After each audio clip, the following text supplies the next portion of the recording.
Hello. I hope this message finds you well and at peace. I hope that you and your families are doing well, your loved ones. We still are in a very, very difficult time in our society. So just hope you're doing well. I come to you on video today, as I sometimes do, not as often as I probably would like, as I have all of these various thoughts about where we are in our work around diversity, equity, inclusion, and justice. I think I've said it before, that we are truly in a place of transformation. This work is being thought about, conceived in very, very different ways than it even was a year ago. After George Floyd's murder and the protests that ensued, many organizations came out and said, we are now going to be an anti-racist organization. We are now going to conduct anti-racism training and education. My question to you today and my thoughts about this today are, do we really know what anti-racism education entails?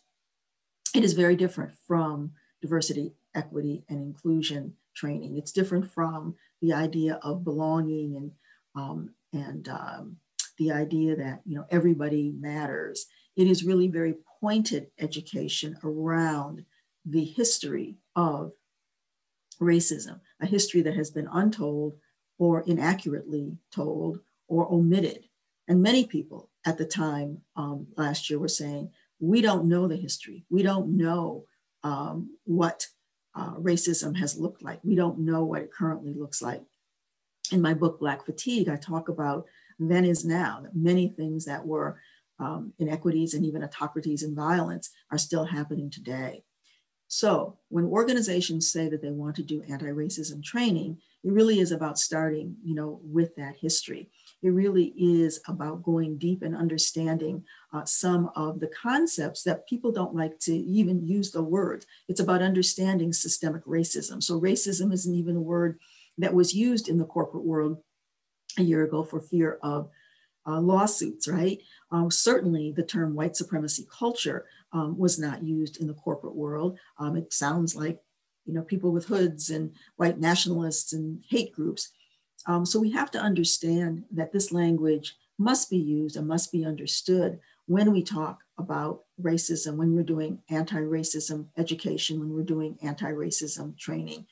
It is more than, when I talked earlier about saying it's not about everybody's feeling, included and feeling good, because it will make people feel uncomfortable to talk about this. So here's what's happened for us at the Winters Group in the last few weeks, the last few months, or since we started doing more anti-racism training. People are saying, I feel attacked. When somebody says, I feel attacked, it's not for us to stop the work.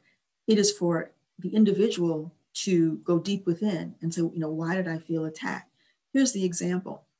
We were talking about systems of inequities in HR, and some of the HR team felt, well, I felt attacked. Well, rather than feel attacked, why don't you examine those systems and look at those systems in terms of how they are impacting those who are in marginalized groups? In another session, I got a call from the chief diversity officer after I did the session.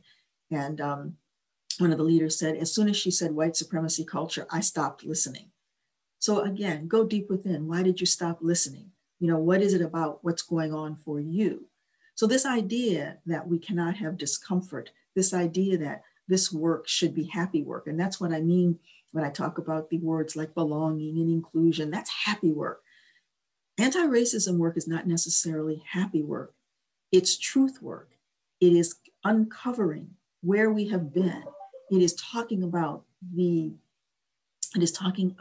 pain that certain groups have suffered. We're seeing the anti-Asian hate that is going on right now. We continue to see anti-Black racism that continues. And so if we really want to dismantle it, as so many organizations said last year, then we absolutely have to use the language that speaks to it.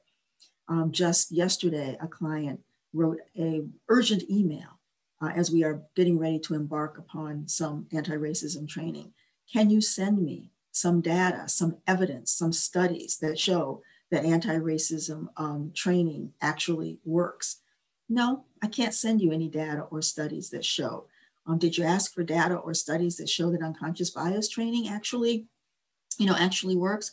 This training, this education will work if, in fact, leaders are going to be those power brokers committed to making those changes as a result of understanding better what the history has been, understanding better what we mean by systemic racism, going deep into the roots of the organization and looking at policies and practices that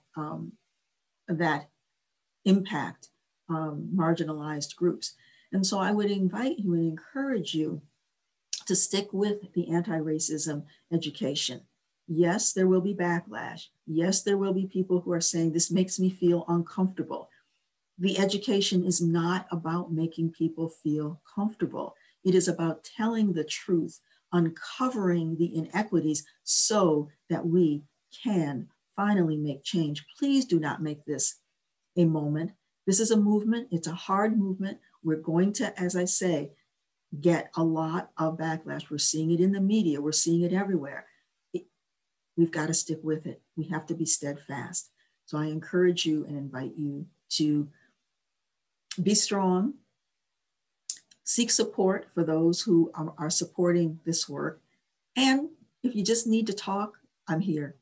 And I would be happy to listen and happy to give you some guidance in terms of how to keep the movement going in your organization.